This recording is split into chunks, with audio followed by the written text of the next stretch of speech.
Joe's the head of the Iowa Natural Heritage Foundation, and Joe, come talk to us about the role of land trusts.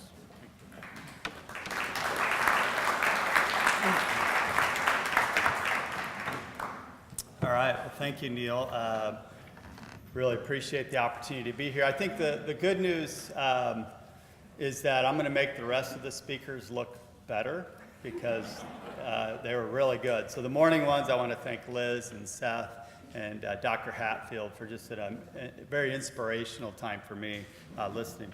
INHF is going to be celebrating our 40th anniversary next year. We've been able to do 168,000 acres of projects, nearly 1,300 different sites.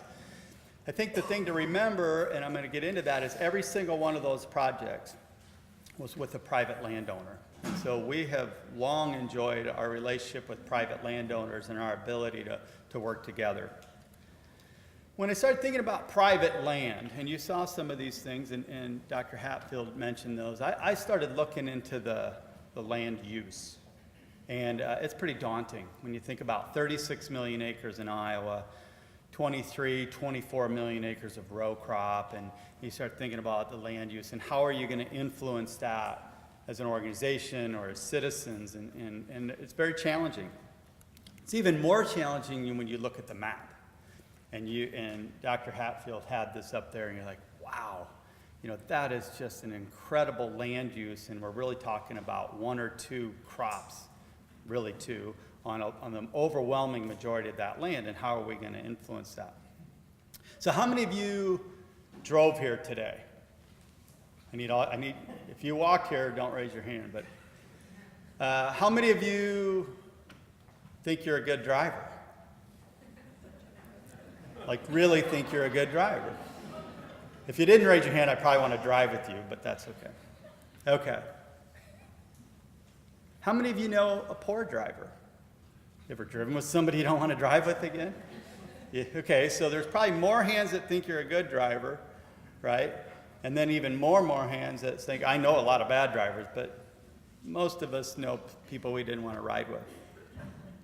I think Dave Barry said it best. When you think about driving, and the one thing that unites us is that all of us think we're good drivers. Now, how many of you own land? How many of you own more than an acre? Okay. How many of you think you're a good steward of that land? You take good care of it. That's it? You really don't think you're a good steward? Put your hands up if you think you're taking good care of the land. Seriously taking good, that you would like people to take care of the land the way you do. And I start to think sincerely, if we asked every farmer out there, sincerely, would this apply? That most landowners in Iowa think they're above average? I think a lot of them think they're really good, maybe. So if that's true, are they really a good steward? Or are they delusional that they think they are, but we know they're not? You mentioned it, do you know poor stewards? How many of you seen land that you would honestly say that's not good stewardship? You probably saw it on your ride over, and we saw slides of this.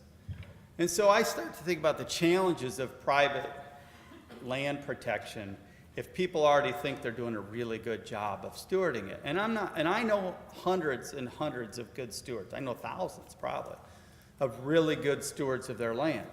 So this isn't to say that everyone is a poor steward, but if we know there's poor stewards and they don't know they are, there's a real disconnect. So whose fault is it if this happens on your land? And whose responsibility is that? There's a guy in this back of this picture, I don't know if you can see it. He's standing right here. And he's looking at his soil going down the river or wherever it's going to end up. And you start to wonder, well, and just like driving, right? If you're a bad driver or somebody thinks you're a bad driver, so I got in 6 accidents, none of them are my fault, right? That you always have an excuse. And if it's the land stewardship's poor, and you can say, well, it wasn't my fault. then maybe you're okay, right? You'll still get good insurance and you won't lose your license and things like that. What if you're intentionally doing these things and somebody said, well, I know that's poor stewardship and I saw you doing it. You're in your car and you ran right into me. You ran that stop sign, or you're farming like this. At what point do we have the ability to say, well, that's not what we want. We know that's not good. Or if your land looks like this isn't the Mars rover shot. This is in Iowa. I would say we could use a grassed waterway, but it could use a lot more than that. But what if your farm looks like that? Okay, that's what we want. So as Iowans, or as people that look at the land, we say, yeah, that's good. But what about this premise of, it's not my fault? Not my fault. We heard a little bit about that thing called climate change, or the weather's changing, or whatever you want to call it. It's happening. So I'll give you an example, hopefully, of something I could say wasn't our fault. This is a property INHF bought in northeast Iowa. And this whole thing about timing's everything. We bought this in 2007, and there was a little row crop in the bottom when we bought it, and it was being farmed at the time. And then just a year later, our what we thought was riverfront property turned into lakefront property. And, we'd owned it a year, and we thought, oh boy, what's it going to look like when it recedes? That's what it turned into soon after. That really made us think about land use. Was this supposed to be farmed, or what kind of things were there? So this private land notion, well, I can't control these things. What was interesting about this, and I'll give you another shot, what was fascinating with this, if you look right here, you can't see, that's green. That was the original soil. That completely got removed from that riverbed. We had an incredible amount of sand, a tremendous amount of soil was lost.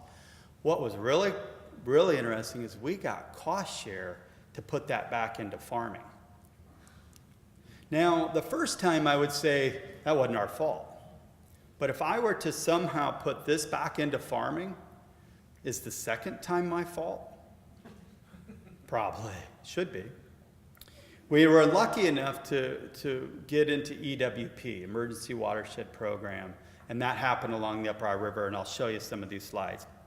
That was 08, right? So that's 500-year flood, so we got another 490-some years to go, and it'll happen again. Well, this was this summer, driving up in northwest Iowa. This happens to be the Des Moines River watershed, and here it was again. Acre after acre, thousands of acres of flooding. And I thought, wow, whose fault is that? Well, it rained 10 inches.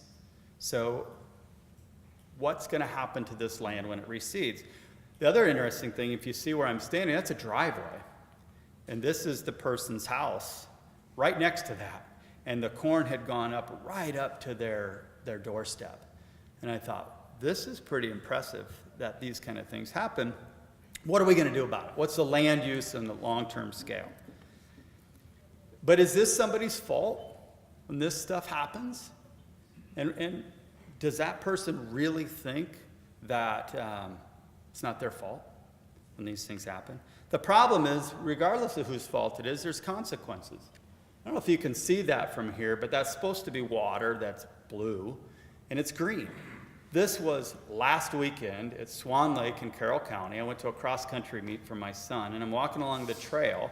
That's a fishing jetty, and that water was absolutely, for lack of a better word, disgusting. There was nobody using the lake, people walking by. There was hundreds and hundreds of people at this meet, and they're all like, that's really nasty water. It was toxic. And that's the consequence we're having in our public waters of these sorts of things. So as I was kind of thinking about things and looking at old slides, I found a nice 2008 presentation that talked about resilient landscapes, and we've heard a little bit about that. And what I noticed about this slide, that's why I put it in there, was this is what we thought we needed at that time, 2008. And one thing that I saw was obviously missing, which we've heard about today, was cover crops. And so thinking about how we've advanced and what we now, if Sarah Carlson's here, she's probably thinking about cover crops 25 years ago or in forever. But, you know, this has really caught on. And so thinking about land use and how we can adapt, I just want to make sure we're weaving that in there, that that's always going to change, hopefully, that we're going to continue to grow and think. But I started thinking about land use, and Neil alluded to this with the 1933 plan. And I actually had a very challenging time finding, I did what you would do, I got online, comprehensive plans. Truly comprehensive plans, like the Iowa plan. So I have that book on my thing. It was 1933, then there was a 34 and a 35 edition. And they talked about wildlife, they talked about land use, they talked about railroads, they talked about everything. It was a comprehensive Iowa plan. It wasn't just what's my plan for wildlife and what's their plan for agriculture, and somehow they don't mesh. That was a comprehensive plan. And what I found in that 35 plan, which if you looked at it is incredibly fascinating, a lot of those same problems exist. Same impaired waters, exact same recognition of polluted waters. That's what this is stream pollution. They thought measurements were important then. They had all these same measurement stations, and a lot of the rhetoric was identical. The only difference was this is Aldo Leopold saying this and Ding Darling saying these things. This is what they were seeing at that time. One thing that I heard today, and one line in there that I read, was that they felt the biggest tragedy was when the economic pressure of having a mortgage forced you to plant more corn. And so they were, even at that time, saying, well, we need to make sure that they don't feel the pressure to plant more corn on some of this land that's not suitable. Well, obviously things have continued in that direction. Well, I looked for more plans. I found the 1970s State of Iowa Water Plan. Then I found the Iowa Wetlands Riparian Plan, the Iowa Protected Water Areas Plan in 1981, which my predecessor, Mark Ackelson, worked intimately on. And then in 08, I found some, after the flood, we even saw a disaster prevention program. And so I don't think we've lacked ideas or programs or maybe plans per se, but what we have lacked, I believe, and I'm going to talk about this, is a statewide comprehensive plan for what we want to do. Where's the best land use for X and Y and Z and so forth. Probably part of the problem, as I started looking, was I found Polk County's plan. This is their 2030 plan. I don't expect you to be able to read that, but this one's really good.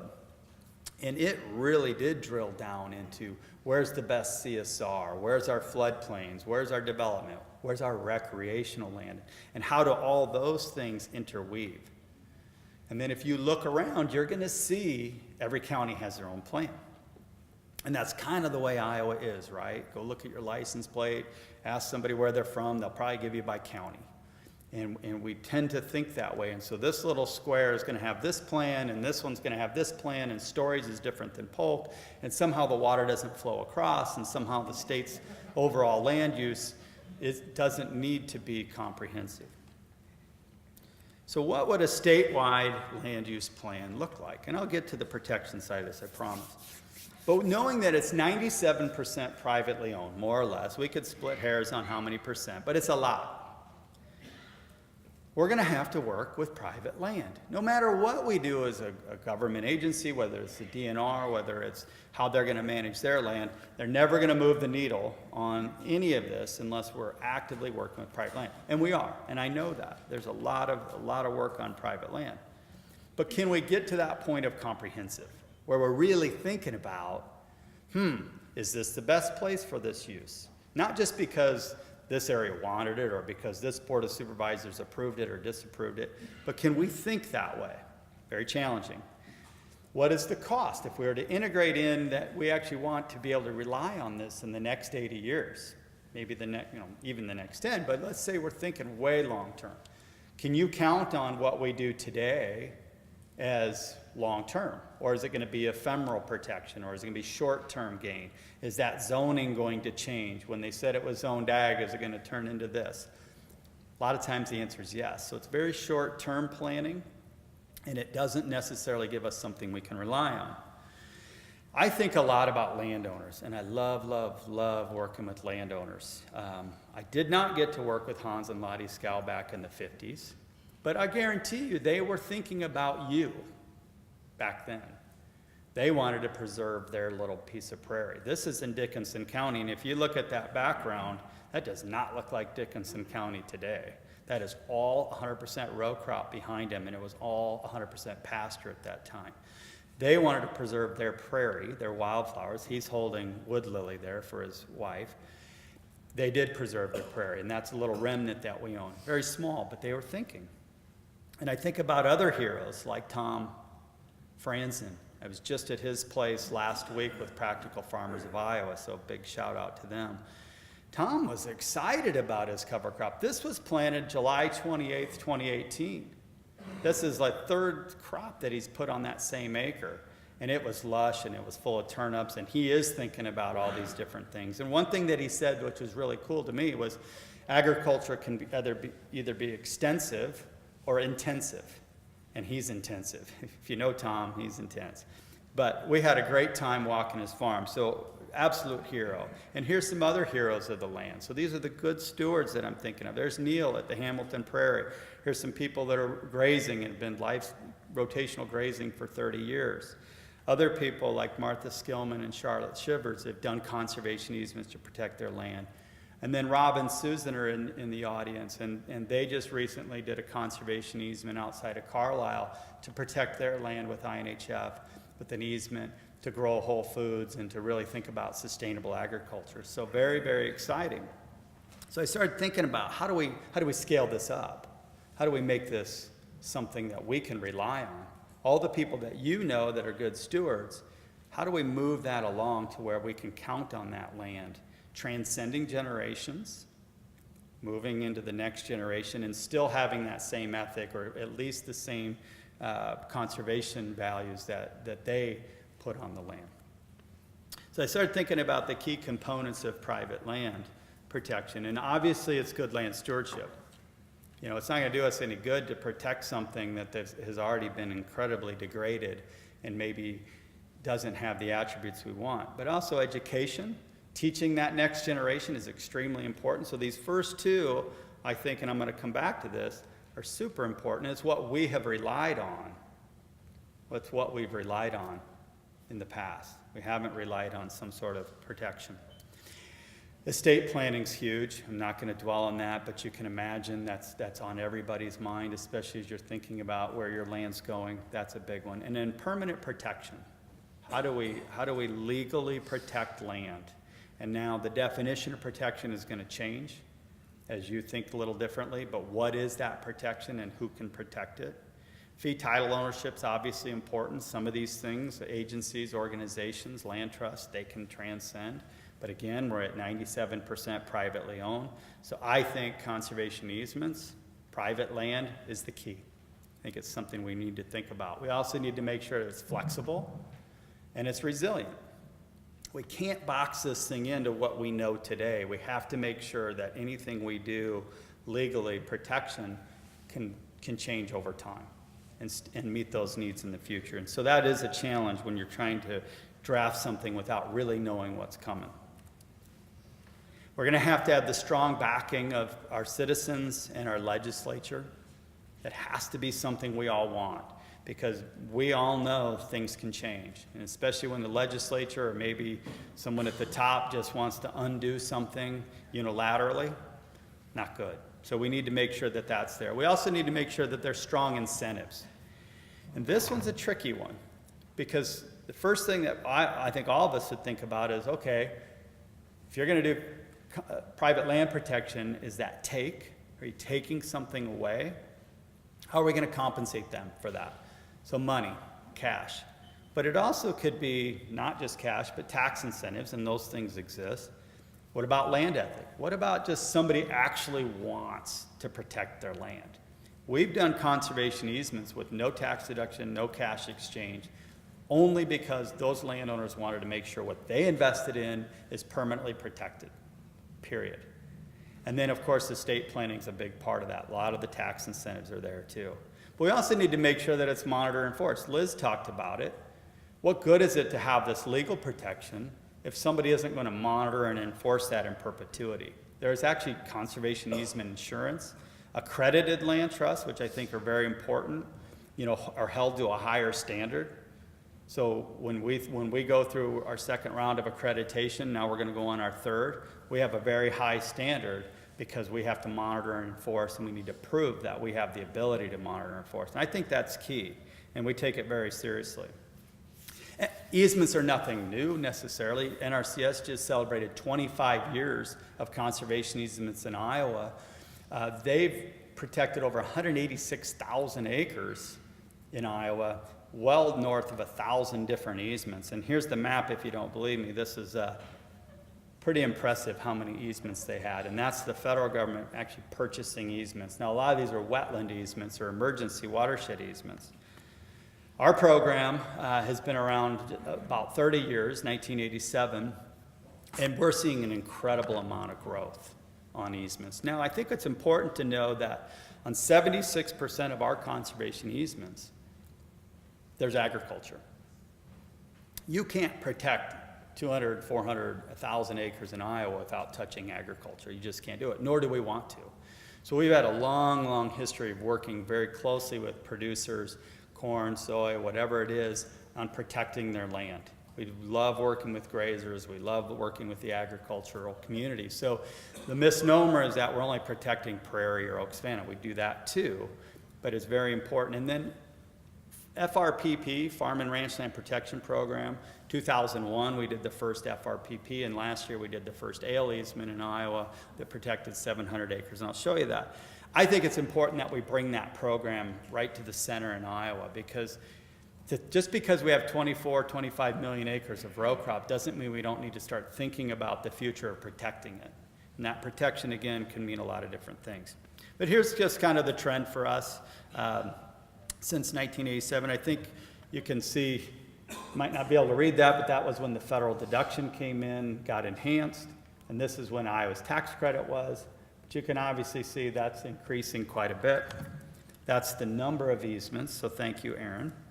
And then that's the acres. So we're at 22,000 acres, over 180 different easements. We've done north of 200, but some of those we've transferred. And this is how it would look on the landscape. Regional protection, all those different colors recognize different protection tools. Some are easements, some are public land, some are NRCS easements. And then when you drill down and you look at, this is an ale easement on the Jewel property, you can see that it's mixed. 2 miles of the Upper Iowa River, so economic development, hunting, fishing, photography, all these wonderful things that are part of this community. The Jewel said, well, we want to make sure that our land is held together. They get development questions, pressure all the time. So we were actually able to move that farm, take the development pressure off. They received those dollars because this was a purchased easement. They donated 25%. And guess what they did? They didn't go to Hawaii. They didn't buy boats. They bought more land. And that's what they wanted to do. They wanted to actually expand what they were doing, and the protection helped them do that. And so our goal is to keep farmers and ranchers like the Jewel family on their land. And they're running north of 200 or 2,500 acres now. So really, really neat. Okay. So remember all those questions I was supposed to answer? I'll probably get a C from Professor Hamilton because I may not answer all of them. So, but kind of thinking through the future now. I got this off a website, and this is that same Heritage Valley. And you can see this is the crop field there.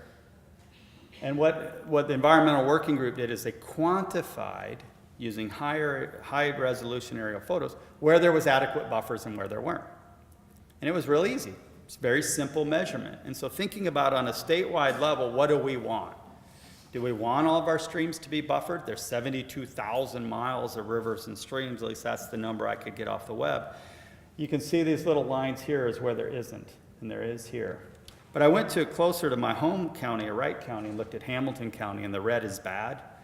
So all these areas right here do not have an adequate buffer on their stream. It's very measurable. So I did the math on what a 30-foot buffer on each side. That's not very wide. What that would be. Now, if my math's wrong, just bear with me. But I put 30 feet, it was 524,000 acres.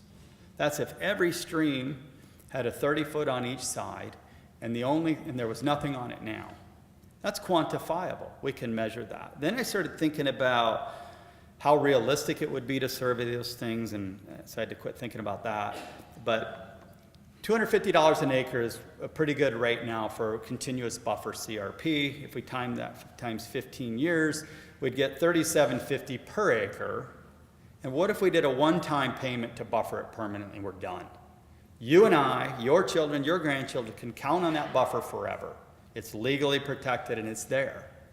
That's a pretty decent investment, considering we're already investing a lot annually. Multiply that times 2 or 3 contracts. Now you would have had to pay $9,000 or $10,000, and guess what? It can go away. They can undo that CRP. So I just thought that would be a great way to compensate. We could do this as part of the whole farm management. There's a novel idea that we could protect these things, not inhibit agriculture, but actually enhance it, allow them to make more money, figure out how we can be flexible, and there may be tax incentives to offset it. Thinking about funding, I think about sustainable funding, and I will, how important this could be. That'd be a great way for us to perennially invest in things we want on a statewide basis that are important to our, not only our natural heritage, but also to our economy. So thinking about what this map might look like in about 10 years, 20 years, 30 years. Is it going to be the same map? Or is it just going to become more developed land and the same agriculture? What colors do we want to see on this, and what do we want to depend on moving forward? Not in a vacuum, not what I want, but what we all want, what we want to see together. So integrating in all the best science, everything we want, socially, workforce development, everything. So I want you also to think about considering permanent land protection. This is critical. I think we need to be able to move forward, even if it seems small, even if it's incrementally, we need to be able to depend on permanent land protection at some level. So I want to thank you for being here. It's very important to see all these great faces. I want to thank Professor Hamilton for hosting this, and I look forward to the rest of the presentations. Thank you.